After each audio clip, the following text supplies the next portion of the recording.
Chapter 23 of A Short History of the World by H. G. Wells. The Greeks.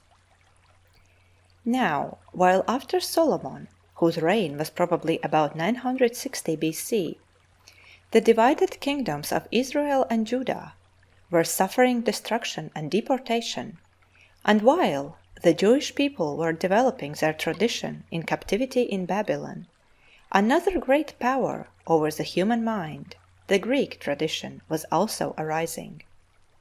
While the Hebrew prophets were working out a new sense of direct moral responsibility between the people and an eternal and universal God of right, the Greek philosophers were training the human mind in a new method and spirit of intellectual adventure.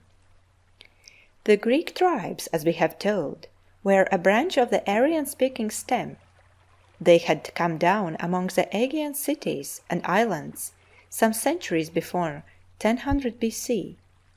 They were probably already in southward movement before the pharaoh Thutmose hunted his first elephants beyond the conquered Euphrates. For in those days there were elephants in Mesopotamia and lions in Greece. It is possible that it was a Greek raid that burned Knossos, but there are no Greek legends of such a victory, though there are stories of Minos and his palace, the labyrinth, and of the skill of the Cretan artificers. Like most of the Aryans, these Greeks had singers and reciters, whose performances were an important social link, and these handed down from the barbaric beginnings of their people two great epics, the Iliad, telling how a league of Greek tribes besieged and took and sacked the town of Troy in Asia Minor, and the Odyssey, being a long adventure story of the return of the sage captain Odysseus from Troy to his own island. These epics were written down somewhen in the 8th or 7th century BC, when the Greeks had acquired the use of an alphabet from their more civilized neighbors, but they are supposed to have been in existence very much earlier. Formerly they were ascribed to a particular blind bard, Homer, who was supposed to have sat down and composed them as Milton composed Paradise Lost. Whether there really was such a poet, whether he composed or only wrote down and polished these epics and so forth, is a favorite quarreling ground for the erudite. We need not concern ourselves with such bickerings here. The thing that matters from our point of view is that the Greeks were in possession of their epics in the 8th century BC, and that they were a common possession and a link between their various tribes, giving them a sense of fellowship as against the outer barbarians. They were a group of kindred peoples, linked by the spoken and afterwards by the written word, and sharing common ideals of courage and behavior. The epics showed the Greeks as barbaric people without iron, without writing, and still not living in cities. They seem to have lived at first in open villages of huts around the halls of their chiefs outside the ruins of the Aegean cities they had destroyed. Then they began to wall their cities and to adopt the idea of temples from the people they had conquered. It has been said that the cities of the primitive civilizations grew up about the altar of some tribal god, and that the wall was added. In the cities of the Greeks, the wall preceded the temple. They began to trade and send out colonies. By the 7th century BC, a new series of cities had grown up in the valleys and islands of Greece, forgetful of the Aegean cities and civilization that had preceded them. Athens, Sparta, Corinth, Thebes, Samos, Miletus among the chief. There were already Greek settlements along the coast of the Black Sea and in Italy and Sicily. The heel and toe of Italy was called Magna Graecia. Marseilles was a Greek town established on the site of an earlier Phoenician colony. Now countries which are great plains, or which have a chief means of transport some great river, like the Euphrates or Nile, tend to become united under some common rule. The cities of Egypt and the cities of Sumeria, for example, ran together under one system of government. But the Greek peoples were cut up among islands and mountain valleys. Both Greece and Magna Graecia are very mountainous, and the tendency was all the other way. When the Greeks come into history, they are divided up into a number of little states which showed no signs of coalescence. They are different even in race. Some consist chiefly of citizens of this or that Greek tribe, Ionic, Aeolian, or Doric. Some have a mingled population of Greeks and descendants of the pre-Greek Mediterranean folk. Some have an unmixed free citizenship of Greeks lording it over an enslaved conquering population like the Helots in Sparta. In some, the old leaderly Aryan families have become a close aristocracy. In some, there is a democracy of all the Aryan citizens.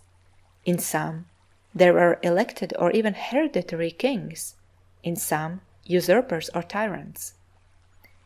And the same geographical conditions that kept the Greek states divided and various kept them small. The largest states were smaller than many English counties, and it is doubtful if the population of any of their cities ever exceeded 1/3 Few came up even to 50,000. There were unions of interest and sympathy, but no coalescences.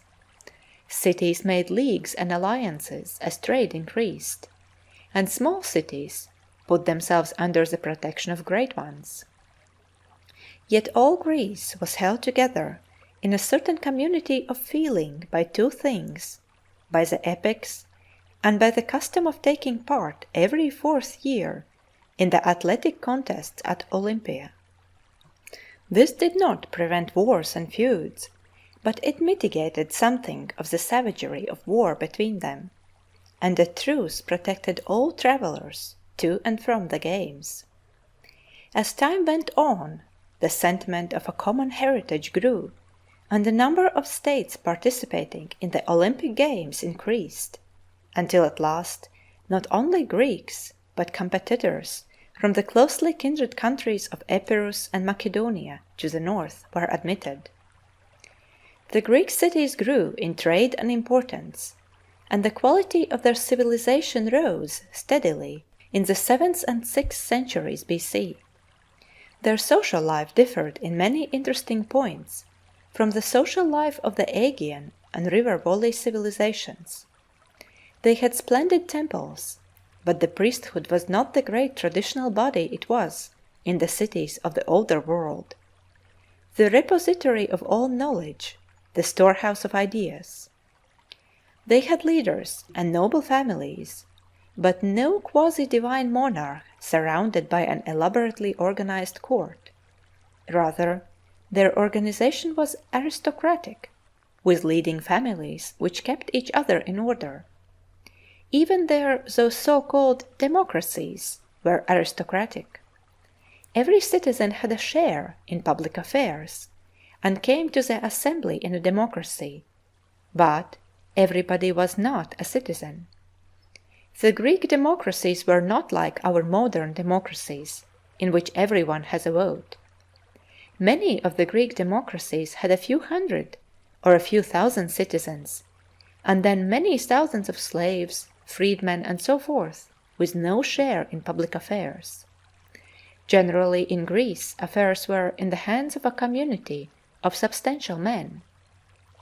Their kings and their tyrants alike were just men set in front of other men, or usurping a leadership.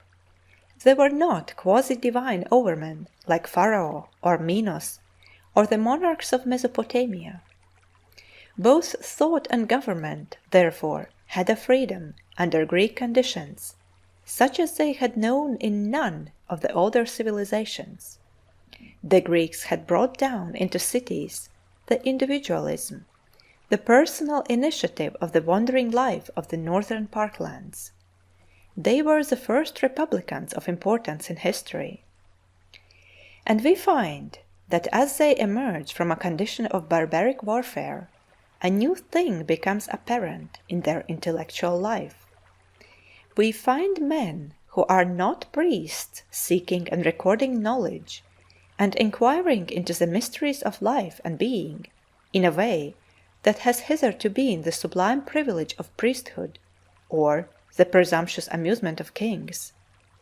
We find already in the 6th century BC, perhaps while Isaiah was still prophesying in Babylon, such men as Thales and Anaximander of Miletus and Heraclitus of Ephesus, who were what we should now call independent gentlemen, giving their minds to shrewd questionings of the world in which we live, asking what its real nature was, whence it came, and what its destiny might be, and refusing all ready-made or evasive answers. Of these questionings of the universe by the Greek mind, we shall have more to say a little later in this history. These Greek enquirers, who begin to be remarkable in the 6th century BC, are the first philosophers, the first wisdom lovers in the world.